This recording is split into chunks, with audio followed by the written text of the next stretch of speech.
Good morning everyone, my name is Wong Leong Yang and today I will presenting about the behavior of light in relation to the human eye. This presentation will explore how light travel, how it interacts with the different structure of the eye, and how this interaction allow us to see the world around us. I will also explain how optical principles such as reflection, refraction, and transition play a key role in forming image on the retina. By understanding how light behaves inside the eye, we can better appreciate how vision works, and also why certain refractive errors like myopia or hyperopia occur. To begin, let's look at the basic property of light. Light is a form of electromagnetic radiation that our eyes can detect, typically between wavelength of 380 and 700 nanometers. It travels in straight line through a uniform medium, and when it meets a surface, it can be reflected, refracted, absorbed, or transmitted. For example, when light hits a mirror, it reflects. When it passes through a lens of water, it bends. This bending is called refraction. Some material like dark pigment absorb light, while others such as glass allow most light to pass through.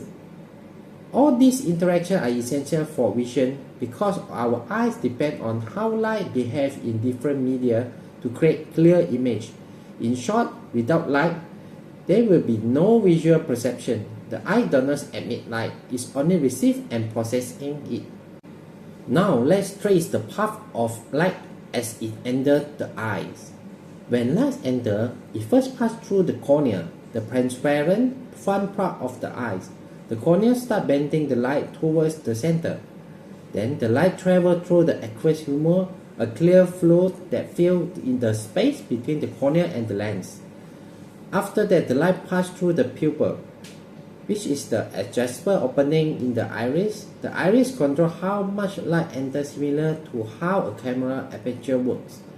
Next, the light passes through the lens, which fine-tunes the focus, and then through the vitreous humor, a gel-like substance that fills the large chamber of the eyeball.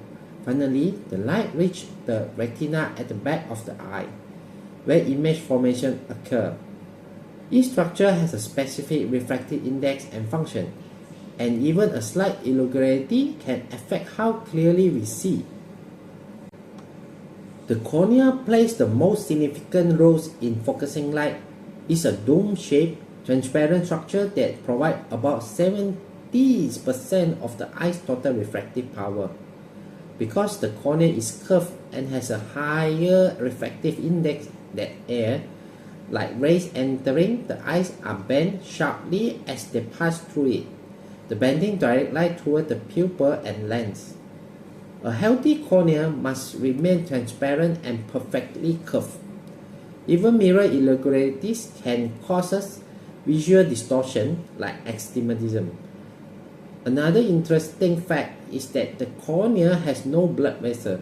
Instead, it receives oxygen and nutrition from clear and the aqueous humor, which keeps it clear and nourished. So, the cornea is the first and strongest focusing element of our eyes, acting like the front lens of a camera.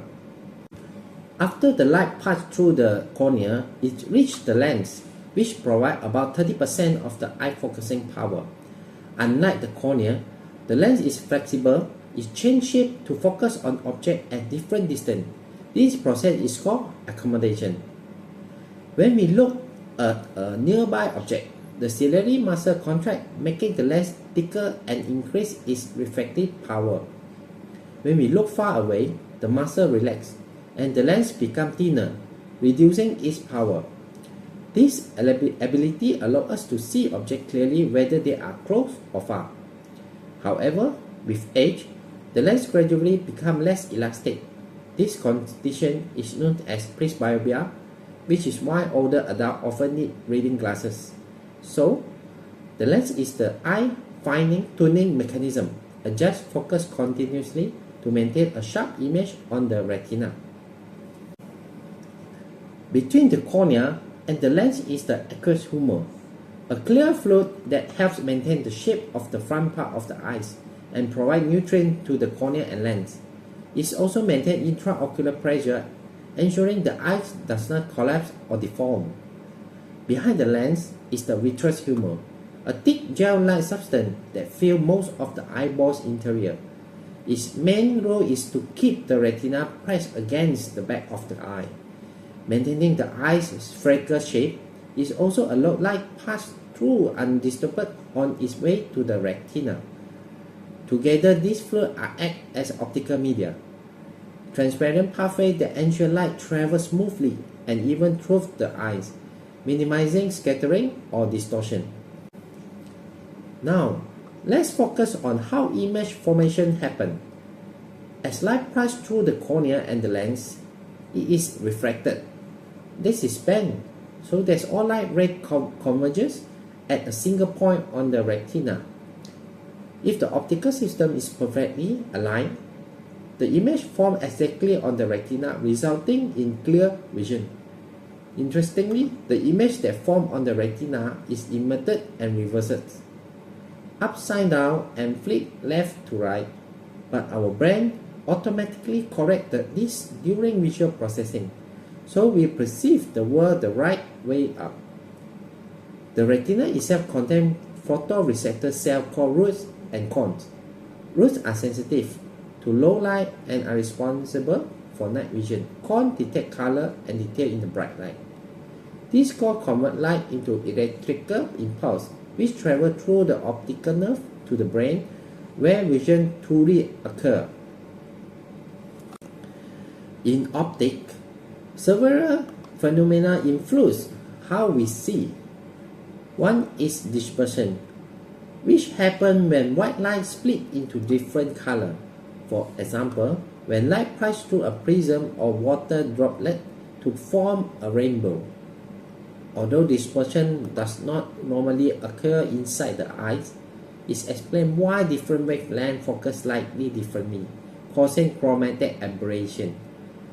Another phenomenon is aberration, which occurs when light rays fail to focus perfectly on the retina. Spherical aberration happens when light rays at the edge of the lens focus at different points that rays passing through the center. Chromatic aberration happens because each wavelength bends differently. This imperfection can lead to blur or distortion vision. By understanding these optical phenomena, helps optometrists design better corrective lenses and improve the quality of vision correction procedure. Now, let's relate this optical principle to common refractive errors. When the eye's focusing power does not match the length of the eyeball, light does not focusing precisely on the retina, leading to blur vision. In myopia or nearsightedness, the eyeball is too long, so light focus in front of the retina. Distant objects appear blurry, while near objects are clear.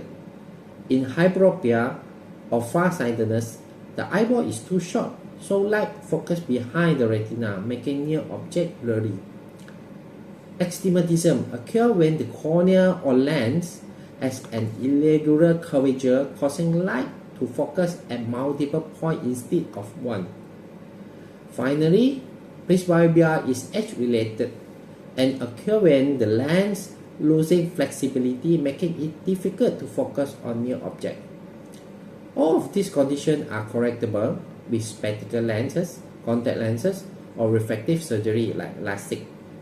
This shows how understanding light behavior directly contributes to clinical optometry and vision correction. To conclude, the way light behaves determines how we see, from entering the cornea to focusing on the retina. Every step relies on precise reflection, and transmission. The cornea and lens act as the main refractive element, while the aqueous and vitreous humor maintain transparency and structure. By understanding this optical principle, optometrists can explain and correct vision problems more effectively. Our eyes are in many ways natural optical instruments, perfectly designed to capture and process light. Any small irregularity in the path or bending of light can result in visual error, showing just how delicate and fascinating our vision system truly is. Thank you for listening. I hope this presentation helped you understand the relationship between light and the eye more clearly. Thank you.